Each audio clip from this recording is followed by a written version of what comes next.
E vamos dar início ao nosso trabalho da noite com a preparação de ambiente, com a leitura do livro Paz Todo Dia, de Lorival Lopes.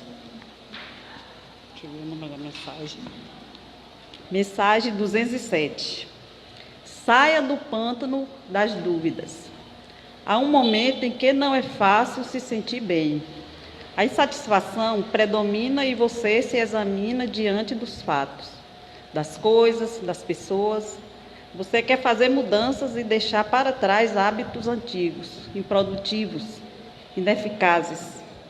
Mas, para as mudanças duradouras, é preciso, em primeiro lugar, tomar uma forte decisão e fazer um exame de como se pensa e age. Também se deve afastar as ideias negativas e tristonhas e analisar o que pode vir a ser para que os planos não vão por água abaixo.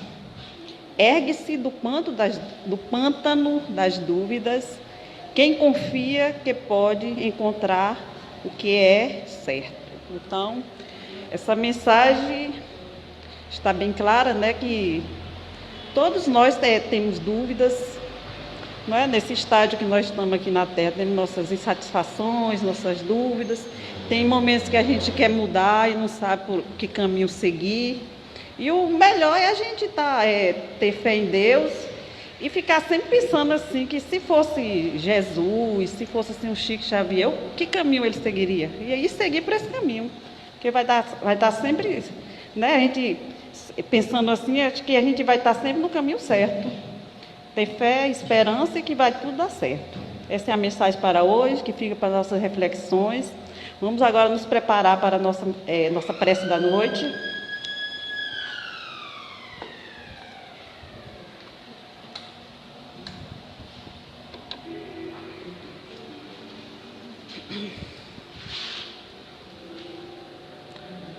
Vamos agora nos aquietar, elevar nosso pensamento ao alto, agradecer ao nosso Pai Maior, nosso Criador, agradecer também ao nosso Mestre Jesus, nosso irmão, companheiro de todos os momentos. Agradecer por estarmos aqui nessa casa de oração, cada dia aprendendo mais. Que essas energias de paz, de harmonia envolva todos. Que a nossa irmã que vai falar hoje, né, nossa irmã Marinalva, também seja intuída, que ela passe uma boa mensagem, que nós todos ficamos atentos, aprendendo cada vez mais. Que Jesus nos abençoe e nos guarde sempre. Que assim seja.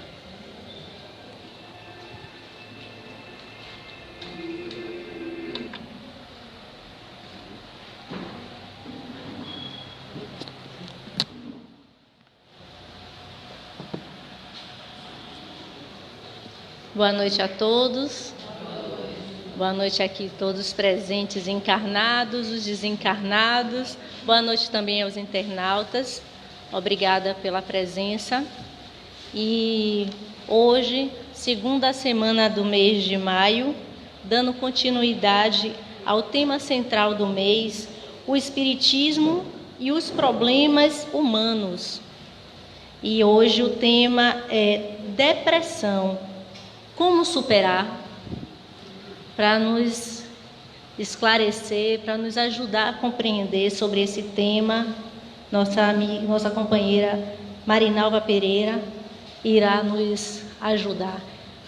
Que Jesus nos inspire e a todos nós para a compreensão do tema.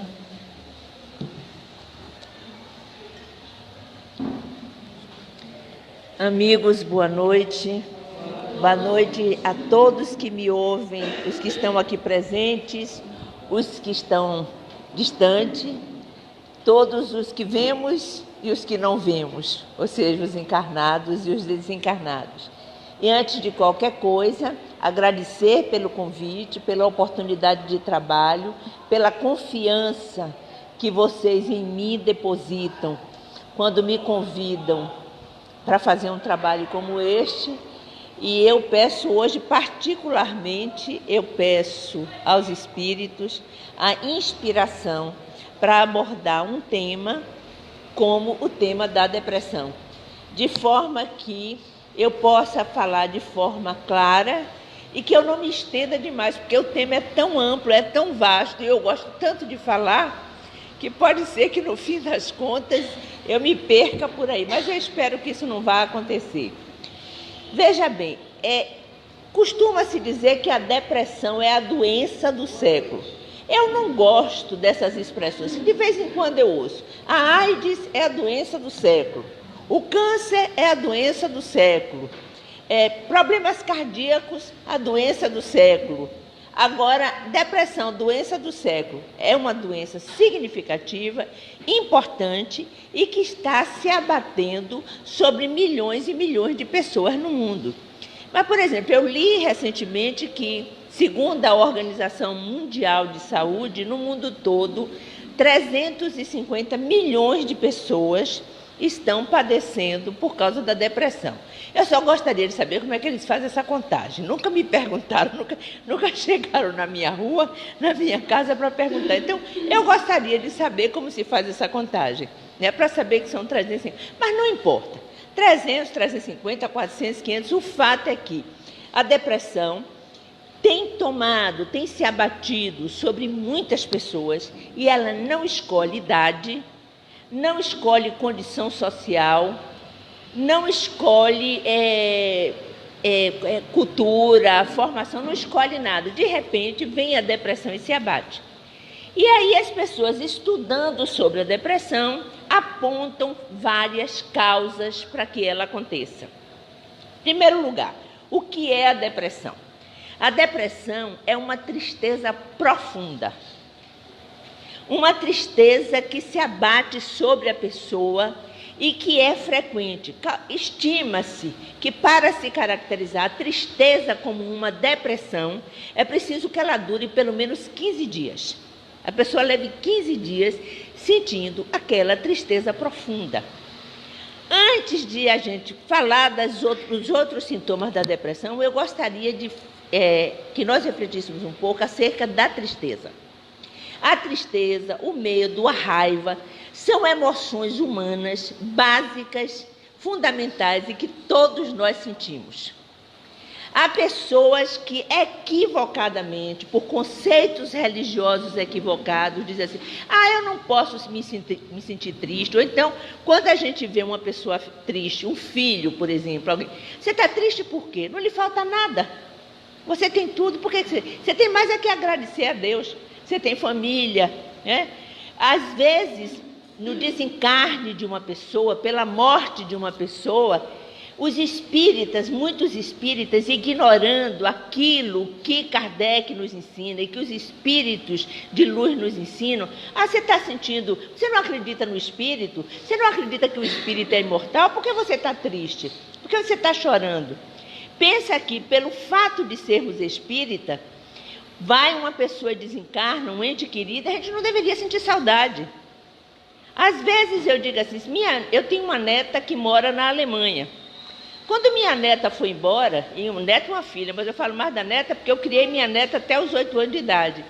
Quando minha neta foi embora, eu chorava. Quando eu ia para o supermercado, a primeira coisa que eu comprava no mercado eram as coisas dela. E aí eu passei um tempo que quando eu ia para o supermercado, eu ficava parecendo uma maluca no supermercado.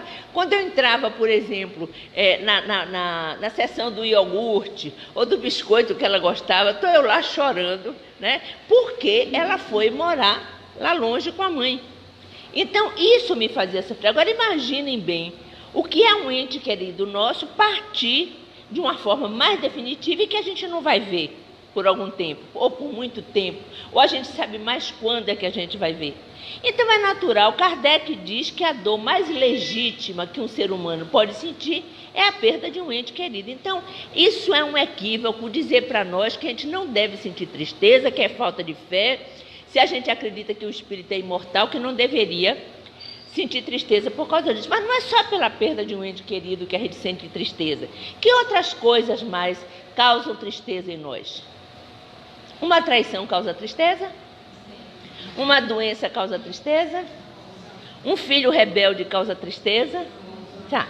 Então, são situações que a gente vivencia e que são normais e que não se confundem com a depressão. Essa tristeza normal não se confunde com a depressão. Não se trata de uma doença, se trata de uma emoção que todo mundo sente, em maior ou menor grau, a depender da circunstância. Só que se a gente reprime, ou seja, contém essa tristeza, não deixa que ela se manifeste, aí ela fica guardada aqui dentro. E ela pode, no futuro, vir favorecer o surgimento de uma depressão. Porque uma coisa que pode estar se acumulando é como a raiva. Se você guarda a raiva aqui dentro, e você reprime aquela raiva, e você não põe para fora, uma pessoa lhe ofende gravemente. Eu não posso sentir raiva, porque sentir raiva é pecado.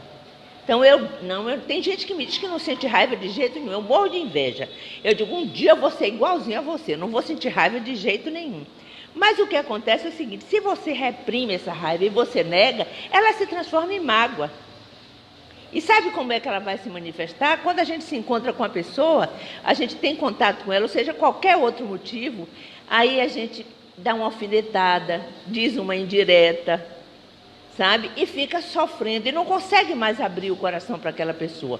Ou então, se você transborda a raiva, ela se transforma em violência, em agressividade. Então, essas emoções, elas são básicas, a gente tem que compreender que elas existem e que a gente precisa tratar e lidar com elas. Mas esse não é o nosso assunto de hoje. Eu quero mostrar para vocês que existe a tristeza normal, que é uma emoção normal, e existe a tristeza patológica, que é uma doença que se chama depressão. Outra coisa que muitas vezes a pessoa confunde é a ansiedade com a depressão. O que é a ansiedade? A ansiedade é um estado de espírito que faz com que a gente se projete para o futuro. Por exemplo, será que ela vai demorar muito falando aí? Eu queria chegar logo cedo em casa, porque tem a novela para eu assistir. Aí a gente fica aqui. Como será, meu Deus do céu, que vai ser amanhã? O que é que eu vou ter para fazer amanhã? Então, a gente está aqui e o nosso pensamento está o tempo todo no futuro. A gente está dentro de um ônibus e aí entra no engarrafamento. Aí o que é que faz? A gente começa a ficar irritado, aborrecido, chateado, não é isso? Com raiva até, e briga, porque a gente está no engarrafamento e a gente tem um compromisso mais adiante. Seja um horário de trabalho, seja uma consulta médica, ou seja porque a gente está com pressa para chegar logo lá. Então a gente começa a ficar ansioso. A ansiedade, que inclusive gera cansaço, gera um desgaste muito grande e que faz com que a gente se abata, é quando a gente está vivendo no futuro. Eu pergunto assim, se a gente ficar ansioso e olhando o relógio, será que vai economizar um minutinho só de tempo que seja? Se a gente estiver no engarrafamento, a gente ficar ansioso, a gente vai chegar um pouquinho só antes que seja, vai? Não, pelo contrário. Daqui a pouco a gente se junta com outros ansiosos e gera uma energia e começa a energia da queixa, começa a queixa, fala, a gente vai se aliando. A queixa de um, mais a queixa de outro, mais a nossa. Daqui a pouco está uma coisa assim extremamente pesada, difícil. Isso porque a gente está se projetando no futuro. A depressão, diferentemente da ansiedade, faz com que a gente volte para trás. Essa tristeza que se chama depressão, essa tristeza profunda, é quando a gente está ligada a fatos que já aconteceram. Tristezas reprimidas, raivas reprimidas, dores aqui dentro guardadas, ressentimentos guardados, isso pode conduzir a gente a uma depressão. Mas a depressão não é só tristeza. Ela além de tristeza, ela gera uma apatia, uma falta de vontade de fazer as coisas, um desânimo, um cansaço, uma fadiga. E a depender do grau, porque existe a depressão leve, a depressão moderada e a depressão profunda. E a depender do grau, a pessoa nem levantar da cama para tomar um banho ela quer. E aí a gente precisa compreender que há uma coisa muito importante. Nós que estamos fora daquilo que a pessoa está sentindo, dificilmente encaramos a depressão como uma doença. É frescura, é coisa de cabeça, é preguiça, é porque não quer nada com a vida. Vocês conhecem alguém que esteja vivendo algum sintoma de depressão? Conhece? Você conhece, né? E aí, como é que a gente lida com esta pessoa? Vamos embora, levante daí, vá fazer alguma coisa, digo, ela também, vá fazer alguma coisa, vá procurar os amigos. Mas como é que você vai fazer isso se você não tem nenhuma vontade, se você não tem nenhum interesse? E o mais doloroso é você ser chamado a fazer uma coisa e às vezes ser julgado por algo que você não tem condições naquele momento de fazer. Eu atendi algumas pessoas com depressão lá na casa de oração, e teve um caso de uma jovem que ela chegou lá com uma depressão profunda. Uma jovem rica, família de classe rica, ela muito bonita, essa jovem, estava começando a universidade e entrou numa depressão profunda. Então a família levou ela para o tratamento, coisa que ela não queria ir, mas de tanta família insistir, ela acabou indo buscar o tratamento espiritual. Só que a coisa que mais doía nela era a culpa pelo sofrimento que ela causava aos pais por estar vivendo uma depressão que ela não conseguia vencer. Sabe qual foi o resultado disso aí? Ela virava para mim e me dizia assim, isso me assustava.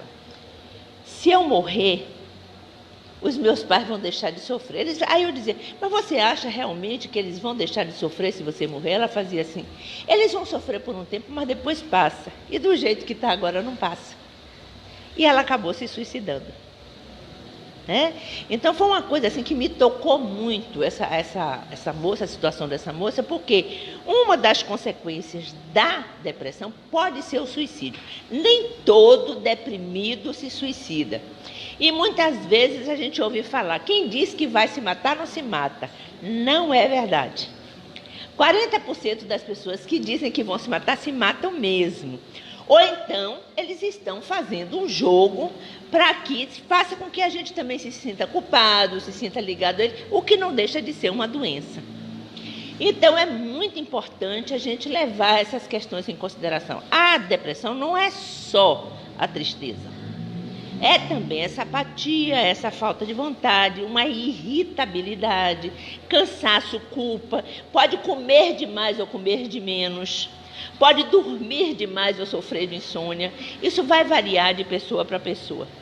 E o que é que provoca isso? O que é que faz com que a pessoa entre num processo depressivo, entre numa tristeza como essa? O que é que faz? O que é que vocês acham?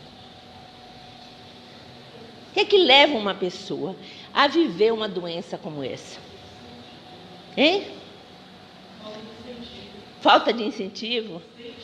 Falta de sentido. Não, a falta de sentido é um sentimento que a pessoa tem, o deprimido tem. Uma sensação de vazio, sente que está faltando, que a vida não tem sentido para ela. Sabe? Isso é o que ela sente. Então, na verdade, assim, quando a gente diz assim, essa pessoa está assim, porque ela não tem sentido na vida, ela não sente nada, ela é um vazio, ela tem que procurar alguma coisa para fazer, a gente não está entendendo a pessoa e não sabe como lidar com a situação dessa pessoa. E eu espero que hoje a gente possa compreender um pouco sobre isso. Porque, por exemplo, o esforço da família para ajudar aquela jovem conduziu aquela jovem a sentir um sentimento de culpa tão grande que ela terminou se suicidando. Não foi só a depressão que levou ela, foi a depressão somada ao sentimento de culpa. Aí vocês podem virar para mim e perguntar, e a gente não deve fazer nada? Aí vamos chegar lá. Será que a gente então vai deixar ficar como está? Vamos chegar lá. Então são os sintomas a partir dos quais a depressão se manifesta. Bem, a primeira coisa é assim, do ponto de vista clínico, do ponto de vista do físico, a pessoa deprimida carece de produtos químicos que são elaborados dentro do cérebro pelos neurônios. 3 principais: serotonina, que é o produto químico do humor, a noradrenalina e a dopamina. São 3 produtos químicos elaborados pelos neurônios, dentro que são células nervosas. Então, as pessoas que sofrem de depressão séria, depressão grave, depressão aguda, não têm esses elementos. Então, a gente já pode começar a dizer assim, que, do ponto de vista clínico, é preciso que a pessoa seja tratada por um psiquiatra e que essas substâncias sejam repostas no organismo. Mas não é só isso, não basta você repor a substância que está faltando para que a pessoa volte a um estado de normalidade. Se fosse assim, dava o remédio e a pessoa saía da depressão. E não é, sabe por quê? Porque a depressão é uma doença muito complexa. E existe um conjunto de causas e de fatores que fazem com que ela se manifeste. Não é só a falta dessas substâncias. É muito mais do que isso. Então, digamos assim, vamos tentar entender, vamos por partes, deixa eu ordenar minha cabeça, porque como eu deixei meu roteiro em casa, eu vou ter que ordenar aqui na cabeça agora. Vamos por partes. Algumas pessoas dizem assim, a depressão é uma doença genética e por isso ela não pode ser curada. Ou seja, a gente tem um defeito no gene, que é aquilo que tem a nossa herança, né? A hereditariedade. É no gene que está o DNA de cada pessoa. E faz assim. Então, a pessoa, ela tem depressão porque, geneticamente, a depressão está nela. É preciso que a gente compreenda, assim, quando se descobriu a genética, quando se descobriu os genes, e o conjunto de genes se chama genoma, quando isso foi descoberto, então assim, descobriu-se a pólvora. Então já se sabe tudo. E se achava que o gene era uma espécie de imperador, de rei, que conduzia tudo na nossa vida. Só que nós temos um conjunto enorme de genes e apenas 20% dos genes são ativos. Os outros 80%, eles ficam ali guardadinhos, mas inativos. Pois bem, o gene da depressão está entre esses 80%. Para que a depressão venha a eclodir, é preciso que alguns fatores se manifestem e façam com que esse gene que estava inativo venha a ser ativo e provoque a depressão. Então, que fatores foram esses? Então, eu vou falar, já falei primeiro do fator da ausência daquelas substâncias químicas no cérebro, né? Nos neurônios. Vamos falar agora de fatores de ordem psicológica.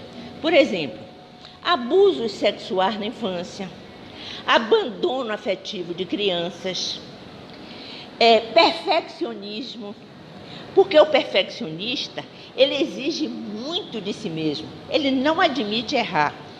E o perfeccionista sofre muito, porque quem é que não erra neste mundo? Né? Então a pessoa se cobra e nunca está satisfeita consigo mesma. Então o quê? Certas doenças como câncer, como o Parkinson, são doenças que causam, inclusive o Parkinson existe a partir da ausência da dopamina, que é uma das substâncias ausentes na depressão.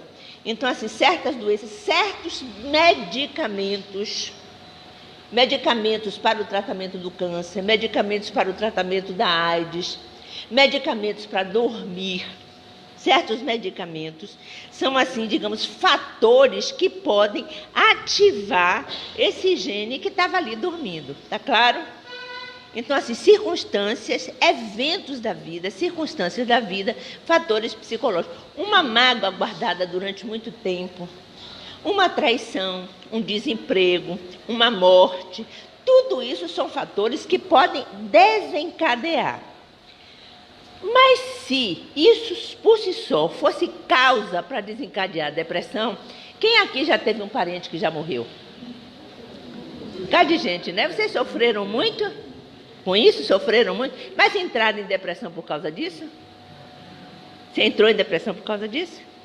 Entrou? Então, vamos ver o que é que a gente pode fazer para descobrir por que algumas pessoas entram em depressão e outras não. Teve gente aqui que ficou desempregada? Sofreu por causa disso? Entrou em depressão por causa disso? Entrou. Mas algumas pessoas ficam desempregadas e não entram em depressão. Alguém aqui já sofreu uma traição?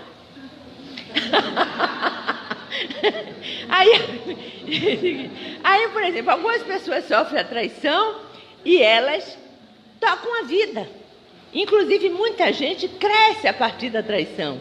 Muita gente, a partir do desemprego, encontra força para buscar um novo modo de viver, de crescer a partir daquela circunstância.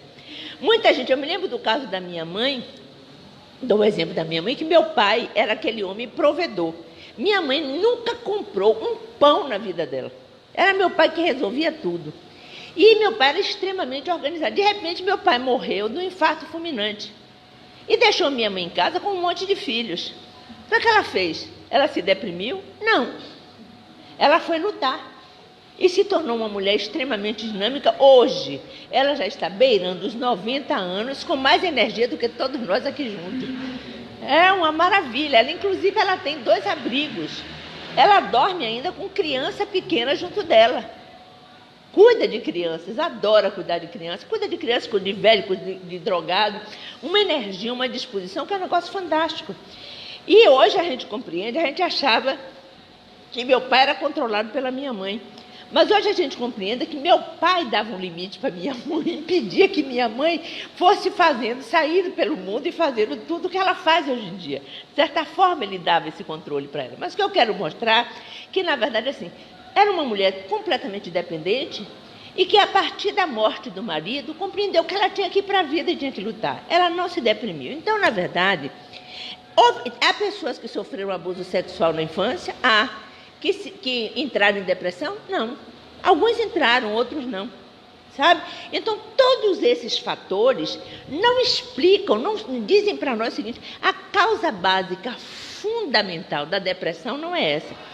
Esses fatores podem despertar esses genes adormecidos. Está claro isso aí para vocês? Podem despertar. Mas a gente tem que compreender por que é que em algumas pessoas desperta e outras não. Emmanuel tem um ensinamento que ele diz o seguinte, que a mente, e a mente não é o cérebro, veja bem, o cérebro é um instrumento através do qual a mente trabalha. A mente é do espírito e não do físico, tá certo? Isso aí para ficar bem claro. Então, Emmanuel diz assim, que a mente, assim como o sentimento também é do espírito, a mente, ela envolve cada micropartícula do nosso corpo com energias. Kardec diz também, na Gênese, assim, vocês sabem que nós temos, além do corpo físico, um outro corpo fluídico, não sabem disso? Como é o nome desse corpo fluídico? Perispírito. E Kardec diz que para cada moléculazinha do corpo físico, existe uma molécula do perispírito, que é a união do corpo físico com o perispírito é de molécula a molécula. Então é como assim, cada moléculazinha nossa é envolvida por essa energia perispiritual. E a mente e o sentimento ficam exatamente no perispírito. Eu disse a vocês, não fica no físico, né? No físico ficam as sensações. A gente sente calor, a gente sente frio, sabor, escuta, vê, com o físico. Mas sentimento e pensamento estão no perispírito. E a nossa mente é a produtora de pensamentos. Aí Emmanuel, aí Kardec diz assim, tudo que você pensa, que está ali no perispírito, pela estreita ligação que existe entre o perispírito e o físico, se reflete no físico. Tudo que você pensa. E aí Emmanuel diz assim, a mente envia energias através do pensamento para todas as micropartículas.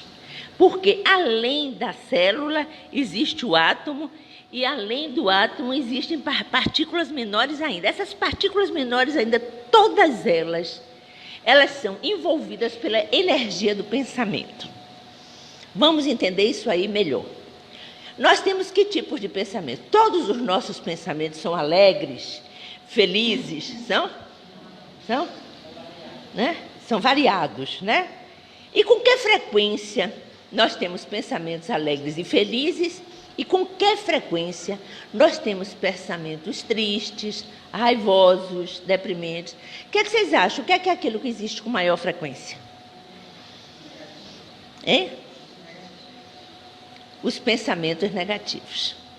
Então, todas as vezes que a gente tem um pensamento negativo, e não precisa ser profundo, não precisa ser um pensamento constante, ele pode vir rapidinho. A gente emite uma energia, essa energia vai lá na partícula mínima do nosso corpo, envolve essa partícula, né? E essa partícula vai despertar o gene que estava dormindo. Vocês estão entendendo como é que a coisa acontece? Então, assim, a causa não é apenas um abuso que você sofreu na infância, mas o pensamento daquele abuso ao longo de toda a sua vida. A causa não é a traição que você sofreu, mas o pensamento daquela traição ao longo da sua vida. A causa não é a ofensa que você sofreu, mas o pensamento da ofensa ao longo da sua vida. Então, hoje em dia, já está cientificamente comprovado que a nossa mente é pessimista. Ou seja, nós guardamos com muito mais facilidade os pensamentos negativos do que os positivos. A mente guarda com muito mais força e facilidade as coisas negativas que aconteceram conosco. Vamos fazer um exemplozinho? Quando a gente pensa na nossa infância, eu sei que aconteceram coisas boas e coisas não boas. Quais são aquelas que a gente se lembra com mais frequência? Nós vivemos experiências maravilhosas com os nossos filhos, com os nossos parceiros, as parceiras, com os nossos amigos e experiências também bastante dolorosas. Quais são aquelas das quais nos lembramos com mais frequência? São as boas ou as ruins? Não é verdade? A nossa mente, isso é fruto de estudo científico, gente, mas que a gente descobre pela nossa própria experiência. A nossa experiência nos diz que nós pensamos muito mais negativamente do que positivamente. E isso é alimentado pela mídia, pelas conversas. Quando a gente se encontra, menina, você viu o acidente que aconteceu ali? Morreram não sei quantos, era sangue para todo lado.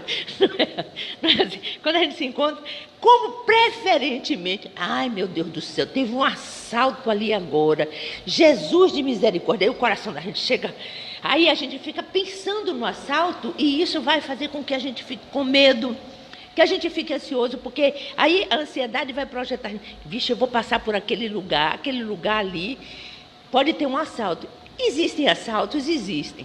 Deixa eu perguntar uma coisa aqui a vocês. Quantos de vocês aqui já foram assaltados? 1, 2, 3, assaltado mesmo de arma em punho, já? 1, 2, 3, 4, 5, 6. 6 pessoas, eu não sei quantas tem aqui, umas 30. Então, assim, 30 pessoas... De 30 pessoas, 6 foram assaltadas. Eu nunca fui, graças a Deus. Mas o que eu quero colocar é o seguinte, se você for ver numa proporção, o número de pessoas assaltadas é muito menor do que as não assaltadas. O número de pessoas violentas é muito menor do que as pessoas não violentas. Eu trabalhava numa comunidade carente, uma comunidade onde se dizia que havia muita violência, onde se dizia que muitas pessoas viravam para mim e perguntavam, você não tem medo de entrar ali, não? Eu dizia não, porque eu tenho uma convicção na minha alma, eu vou morrer no dia de morrer mesmo, não vou morrer antes, não. Agora, se eu tiver de morrer de uma bala perdida, eu vou morrer de uma bala perdida, se eu tiver de morrer de uma bala direcionada para mim, é de uma bala direcionada, isso já está escrito aqui no meu planejamento reencarnatório. Não adianta, eu vou fugir da bala do assaltante, me trancar dentro de casa, aí vem uma bala perdida de lá, entra na minha casa e me pega, e aí? Não é? Aí eu vou fugir, eu vou evitar andar pela rua para poder eu não morrer, não sei o que, tem um escorregão dentro de casa, bata a cabeça e morro. Chegou o dia de morrer, vai. Tá certo? Então a gente vai. Aí eu digo que só existe uma diferença, a gente morre de 2 jeitos, sabe como é? Ou de morte morrida, ou de morte matada. Acho que a gente vai morrer. Então, na verdade, isso eu estou colocando para vocês compreenderem o seguinte, os nossos pensamentos envolvem as nossas células. Eu não vou nem falar de micropartículas, eu vou usar a linguagem que Kardec usa. É proibido deixar celular ligado na doutrinária. chamando. Então, assim, não, eu fiquei encantada com o toque dele. Então, vejam bem, as nossas células, né? As nossas células, elas vão agir sobre o conteúdo genético ou genoma, sabe? E aí provocar determinados efeitos. Porque antigamente se acreditava que o gene era o senhor, era o dono, era o rei da cocada preta, e o que o gene determinava, assim seria. Hoje já se descobriu que as células podem dizer não. E como é que as células podem dizer não? Eu não quero que seja desse jeito. As células dizem não quando elas estiverem envolvidas com energias positivas e não com energias negativas. Vocês vejam que coisa fantástica, que é aquilo que os espíritos nos dizem, que a base de tudo é a mente. Porque aí eu dizia assim, como é que a gente pode ficar triste e não cair numa depressão?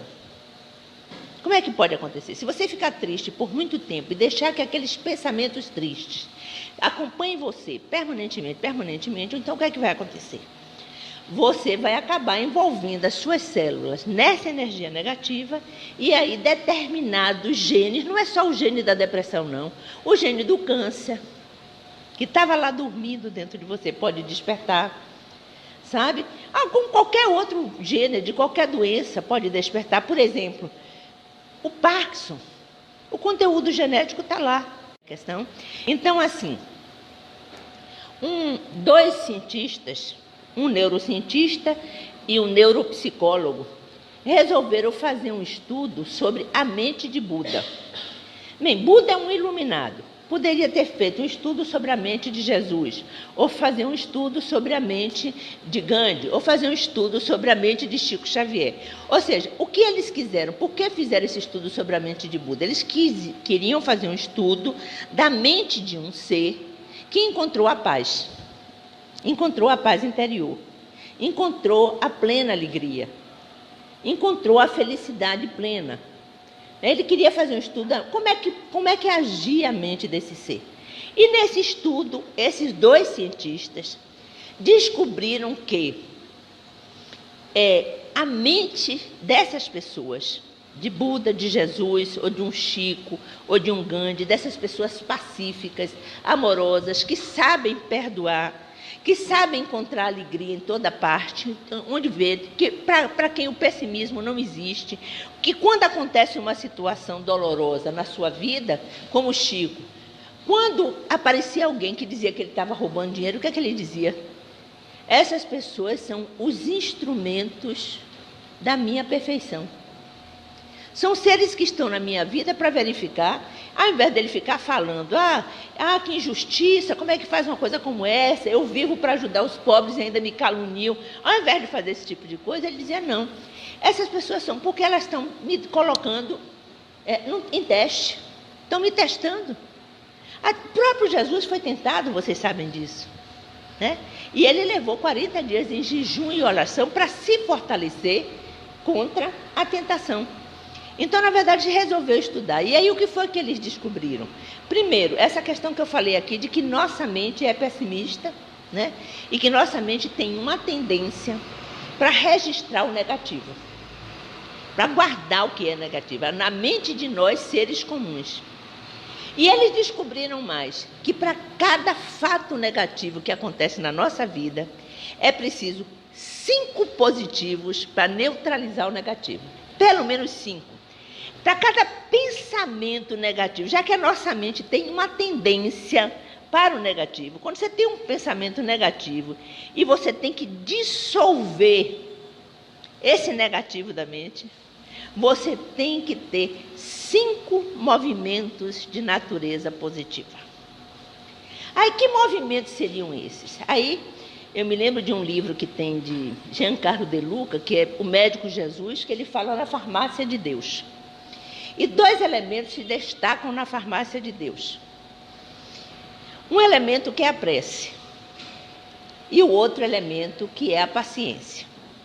Então, vamos trabalhar um pouquinho em cima desses 2 elementos, que são elementos transformadores, né, dessas qualidades. Só que nós pensamos o seguinte, que a prece é assim, eu viro para Deus e digo assim, oh meu Deus, me ajuda a acabar com essa tristeza. Né? É assim que eu faço? Ai meu Deus, tira essa tristeza da minha vida, eu não aguento mais isso. Ai, tira essa tristeza da vida do meu filho, e fica ali em cima, perseguindo, né?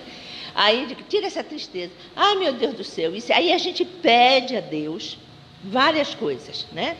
E achamos que o pedir se resume a isso. A prece se resume a isso. Vocês conhecem aquela passagem do Evangelho, onde Jesus diz assim, pedi e recebereis, procurai e achareis, batei e abri-se-vos-á. Conhece essa passagem do Evangelho? Conhece, né? Então vamos lá, essa questão do pedir. Nós pedimos muitas coisas a Deus, porque nós temos desejo de muitas coisas. O que é que vocês desejam na vida? O que é que vocês desejam na vida? Que pedem a Deus? Quer chegar a 100? Quer chegar a 100? Pode chegar, tranquilamente pode chegar a 100. Ele quer chegar a 100 anos. Bem, mas a gente pede outras coisas a Deus. Pede o quê? Saúde, paz. A gente pede para ganhar na loteria também? Para ter dinheiro para comprar uma casa própria, pede, não é verdade? E a gente recebe tudo que a gente pede? Recebe? Não. Então, das duas, uma. Ou Jesus está mentindo, porque ele disse que a gente pedir, a gente recebe, e isso não existe, Jesus não mentiu hora nenhuma, ou a gente não está sabendo pedir. Então, existe o pedido conforme os desejos, mas existe uma outra forma de pedir que a gente nem percebe, que é o pedido conforme as atitudes. Então, assim, eu quero saúde. Como é que eu como? O que é que eu como? O que é que eu bebo? Né? Eu faço atividade física, eu ando, eu peço saúde, mas eu sou uma pessoa absolutamente mal-humorada, reclamona, e vivo o tempo todo irritando as outras pessoas. Então, na verdade, eu estou pedindo saúde, mas a gente sabe que a saúde não vem só pelo que entra pela boca, a saúde vem também pelas emoções que a gente cultiva, né? As coisas negativas, e quanta gente reclama. Vocês gostam de reclamar? Isso daí é fator desencadeador de doença. Então a gente tem um pedido conforme os desejos e um pedido conforme as atitudes. Eu peço saúde, mas se minhas atitudes não combinam com o meu desejo, qual é o desejo que vai valer? Qual é o desejo o quê? Qual é o pedido que vai valer? Hein? Vocês entenderam direitinho a pergunta? Qual é o que vai valer? Então me respondam. Eu estou esperando que vocês me digam. É o das atitudes, mas tem mais. Tem o pedido conforme os pensamentos. Então, assim, eu digo assim, Deus, me dê saúde, me dê paz, meu Deus do céu, me dê paz. E meus pensamentos, verdadeiro turbilhão aqui dentro. Né? Os orientais comparam os nossos pensamentos a macaquinhos. Vocês já viram que o macaquinho fica pulando? Vocês já observaram como os nossos pensamentos ficam pulando de um galho para o outro? E às vezes a gente tira aquele pensamento, daqui a pouco ele volta. E pá, está aqui pulando e fervilhando dentro da nossa cabeça. E aí a gente, é mais ansiedade, é mais cansaço, é mais estresse, é mais reclamação, é mais insatisfação diante da vida. Então nós temos 3 tipos de pedidos. O pedido conforme os desejos, o pedido conforme as atitudes e o pedido conforme os pensamentos. Nós já vimos que os pensamentos geram energia que envolvem as nossas células. Pensamentos bons geram energias boas. Pensamentos negativos geram energia negativa. E a gente não escapa. É a lei de causa e efeito. A gente recebe, a gente colhe de acordo com o que a gente semeia. Isso é a lei. Não é castigo, não. É lei. Lei universal que existe para todos os reinos da natureza. Se você semear manga, uma semente de manga, você vai mais tarde ter uma mangueira e mais tarde você vai ter manga. Mas você não vai colher abacate da mangueira, vai?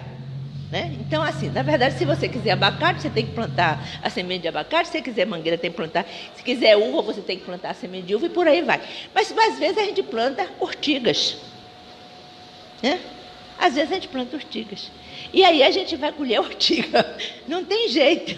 A gente vai colher, é da lei, isso é lei. Então, assim, o que eu quero colocar assim, que os nossos pensamentos, diz assim, pedi e receberei. Então, ele fala assim, um dos remédios da farmácia de Deus é a prece. Então, a gente precisa aprender a pedir. Se eu quero sair da tristeza, eu preciso aprender a pedir com os pensamentos que me conduzem à paz, que me conduzem à alegria, que me conduzem à serenidade. Eu tenho que buscar ter um cérebro de Buda, ou cérebro de Cristo, sabe? Ou um cérebro de um ser iluminado, de um Emmanuel, de um Bezerra de Menezes. Esses seres foram seres que cultivaram os pensamentos mais elevados, mais harmoniosos, mais bonitos que a gente puder imaginar. Então, na verdade, assim, se a gente quiser ter paz, ter alegria, não entrar em depressão, vamos cultivar, pedir da forma correta.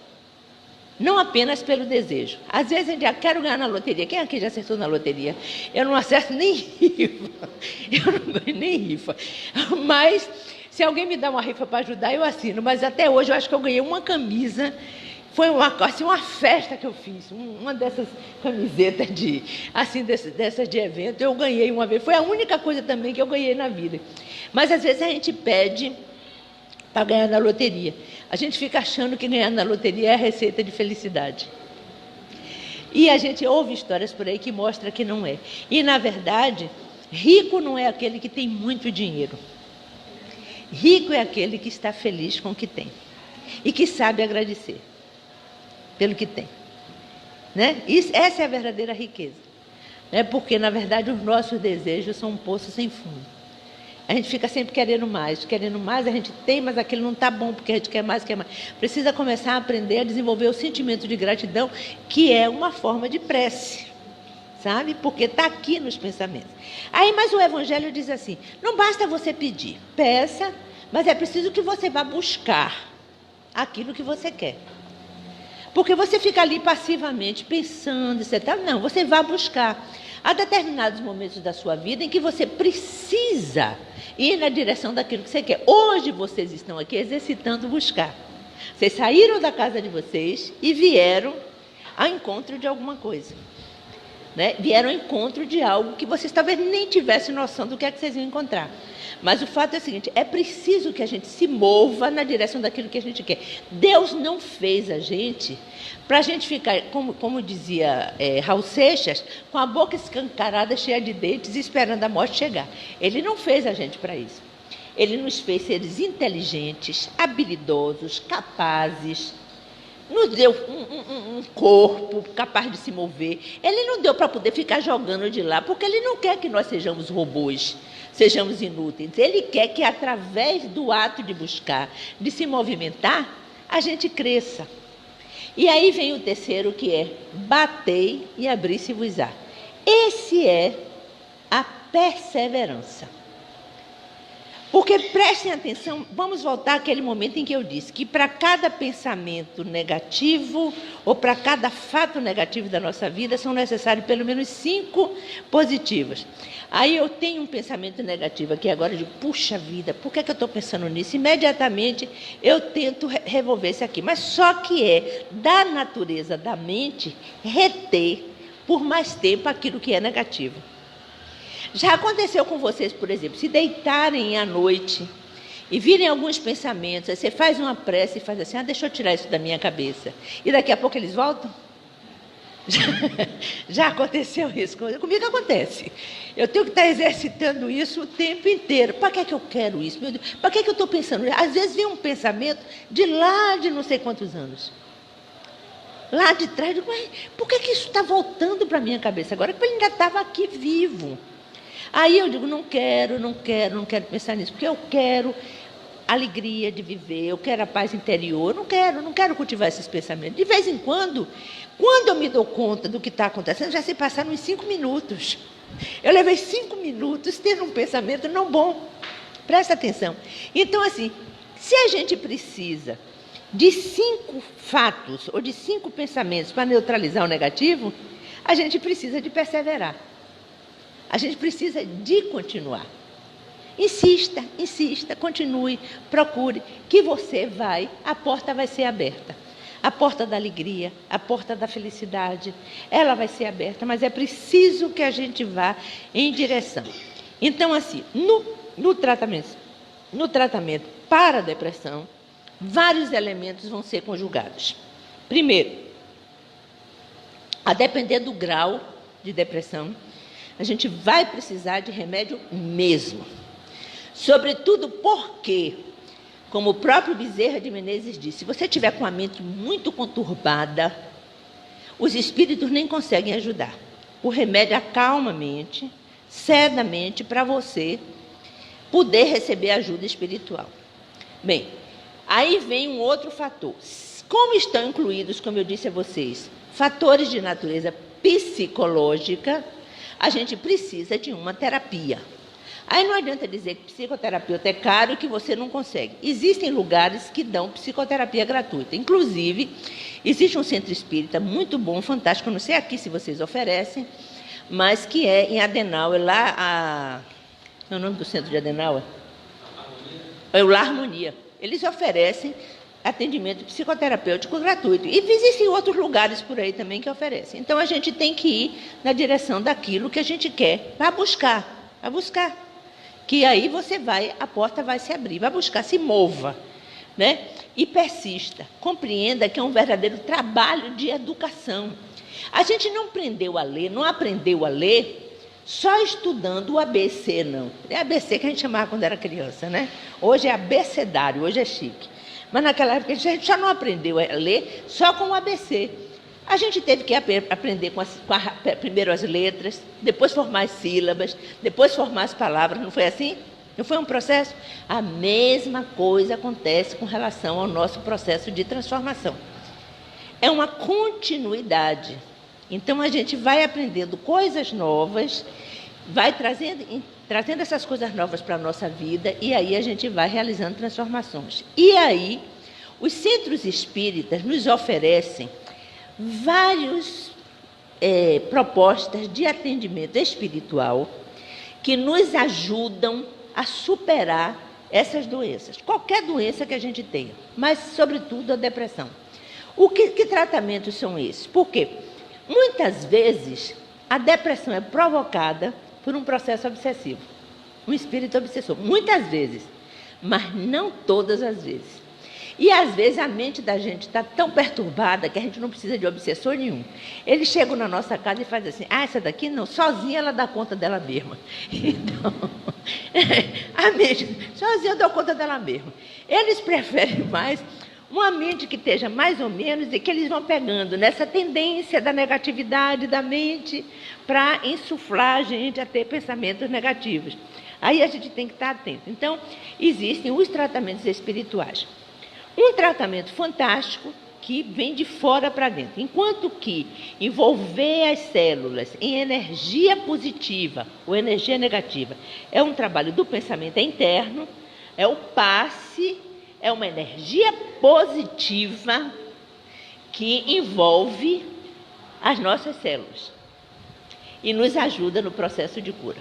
Então, passe mas não basta a gente vir para aqui tomar passe. Ser viciado em passe. Toda vez que eu tomo passe, eu me sinto tão bem. Tem gente até que se sente mal quando começa a tomar passe, porque mexe com as energias internas. Mas, se a gente persistir, a porta vai se abrir. Então, assim, o passe, a reunião doutrinária. As pessoas não dão o devido valor às reuniões doutrinárias. Vamos lá. Eu não tenho uma expectativa nenhuma de que eu tenha feito a melhor das palestras que vocês ouviram. Vocês aprenderam alguma coisa hoje? Com certeza? Bem, a minha parte já está cumprida aqui, está quase cumprida, daqui a pouco eu estou terminando. Mas agora em diante é com vocês. Então, onde é que vocês aprenderam isso? Onde é que vocês adquiriram esse conhecimento? Se é que vocês não tinham antes, aprenderam aqui hoje. Então, a reunião doutrinária é uma reunião que traz conhecimento. E o conhecimento, e não só o conhecimento, mas também o autoconhecimento. Não adianta você conhecer alguma coisa e não trazer isso para dentro, e não olhar para dentro de você e dizer assim, o que é que isso me diz? Para onde eu estou indo? Sabe o que é que eu estou fazendo com o que eu estou aprendendo? Então, isso é um processo de autoconhecimento e toda mudança, toda cura pressupõe o autoconhecimento. Os espíritos nos dizem qual é o caminho mais fácil e mais rápido para você alcançar a perfeição. Vocês sabem qual é, não sabe? Qual é o caminho mais fácil e mais rápido para alcançar a perfeição? Sabe? Sabe não? Então vão ler no Livro dos Espíritos, questão 919. Já dizia o antigo, conhece-te a ti mesmo. É o autoconhecimento, está lá. O caminho mais rápido, mais fácil para alcançar a perfeição, quer dizer, o caminho mais rápido e mais eficaz para você alcançar a cura dos males da sua vida, porque perfeição é isso, perfeição é cura, entendeu? Então, na verdade, assim, a reunião doutrinária propicia isso para a gente. Além disso, o Centro Espírita oferece as reuniões de desobsessão, que são feitas com médiuns, né, que incorporar quer dizer, telepaticamente, de pensamento a pensamento, recebe as mensagens dos espíritos obsessores que porventura estejam no nosso campo, né? Tudo isso orientado pela espiritualidade maior, não é uma coisa que acontece à toa, aleatória, não é qualquer espírito que entra numa reunião doutrinária, assim como não é qualquer espírito que entra aqui. Existe uma barreira de luz lá fora, impedindo que algum espírito que queira tumultuar entre aqui. Sabiam disso? Sabiam? Sabiam? Algumas pessoas balançaram a cabeça nem que sabiam, outros não balançaram a cabeça nem para dizer que sabia nem que não sabia. Então, não sei se sabia ou não. Mas, de qualquer forma, aqui, né, existe uma proteção. Assim como você não vai permitir que uma pessoa suja, maltrapilha, desorganizada, enlouquecida, entre pelos corredores do hospital. Deixa? Não. Não vai deixar, não é por maldade não, mas não vai deixar, porque aquela pessoa, ali é um espaço de cura. E não cabe aquela pessoa, a não ser que ela entre para se tratar, tá claro? Então, aqui a mesma coisa acontece. Então, assim, nas reuniões doutrinárias, nas reuniões de desobsessão e no passe, são os tratamentos mais comuns. Além disso, vocês, para passarem por esses tratamentos, são acompanhados por uma pessoa que antigamente se chamava entrevistador e que hoje se chama atendente fraterno. Esse é o nome que vocês dão aqui, né? Atendente fraterno, que são pessoas que ouvem vocês, que dão a orientação, que explicam qual o caminho que vocês devem seguir, são orientadores. Então, na verdade, são espécies de sirineus na nossa vida.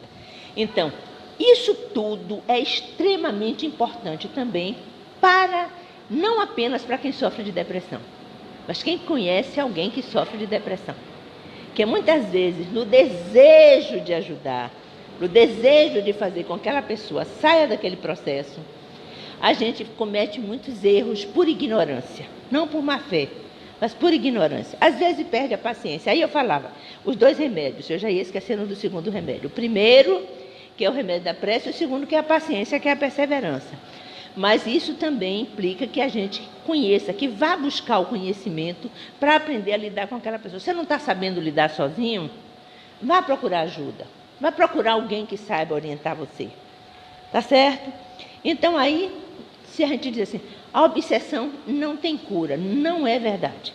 Existem casos de obsessão que são simplesmente aliviados, que são aqueles que decorrem de processos kármicos que vêm de vidas passadas. Sobretudo quando acontecem em crianças ou em adolescentes. Então, elas vêm lá de trás. Então, são processos kármicos. Mas, mesmo assim, você pode aliviar a dor de uma pessoa que está passando por uma depressão. Tristeza causa sofrimento? Causa sofrimento. Imaginem o que é uma tristeza profunda, um vazio existencial profundo, uma falta de sentido de vida profundo, um cansaço, um desânimo profundo, que você não consegue lidar com relação àquilo. É um sofrimento atroz.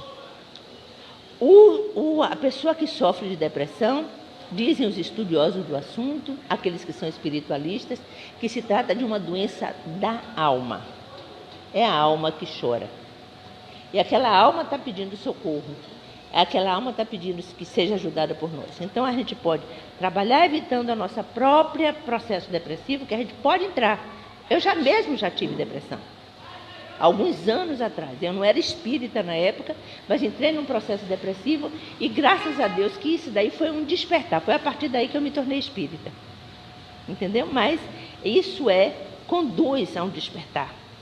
Conduzir um caminho. Às vezes a depressão significa para nós isso, um chamamento para que a gente passe por um tratamento seguro. Graças a Deus, hoje em dia, eu não tenho depressão nenhuma, pelo contrário. Quer dizer, eu fico triste às vezes, eu fico chateada às vezes, mas depressão eu não tenho.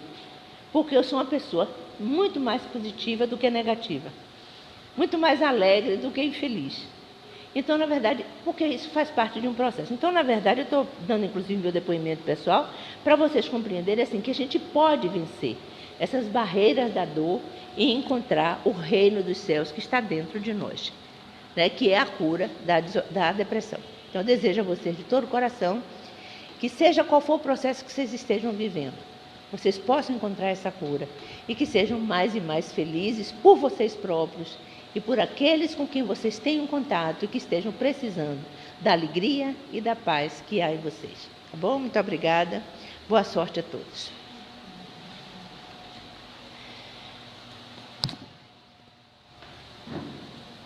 Agradecendo a nossa irmã Marinalva por essa, posso assim dizer, uma aula que nós tivemos, reforçando o que nós já sabemos pela depressão.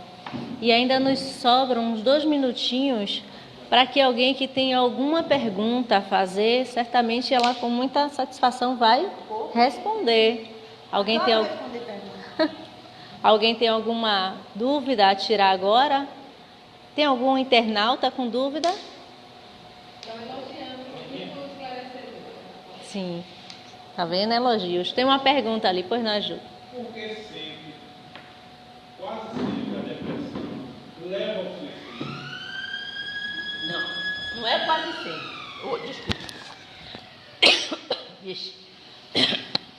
Não é quase sempre que a depressão leva ao suicídio. Lembra que eu falei aqui? 40% das pessoas que dizem que vão se matar, se matam. 40% dos que dizem. Pode ser que outros que não dizem silenciosamente se matem.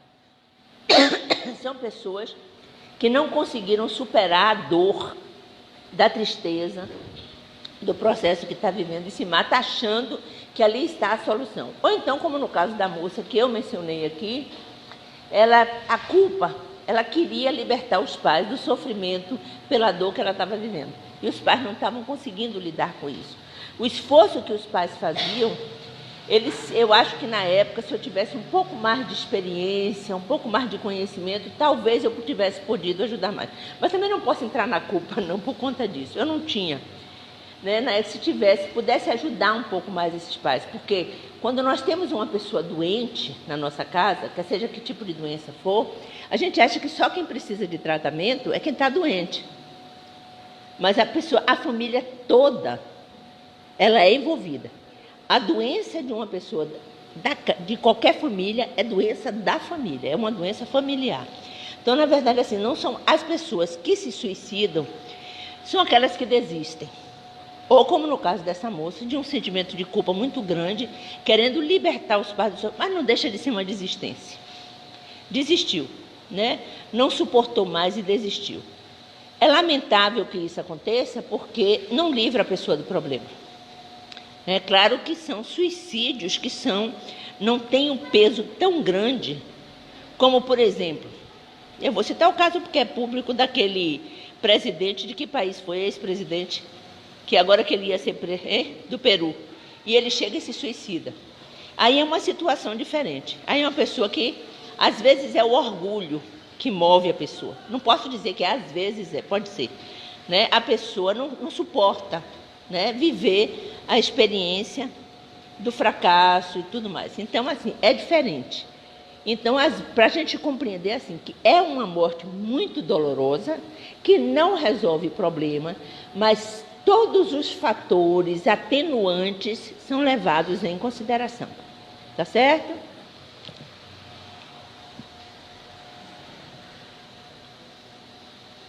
Ainda dá tempo de uma perguntinha, se alguém tiver? Dá?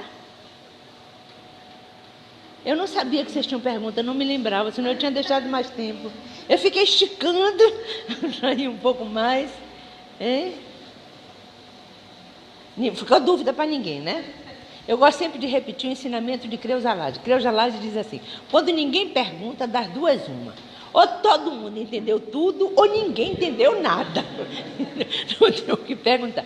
Eu espero que seja a primeira opção, tá certo? E também que vocês não estejam com vergonha de perguntar, porque também não tem sentido, tá certo? Pois eu acredito que todo mundo entendeu tudo, viu?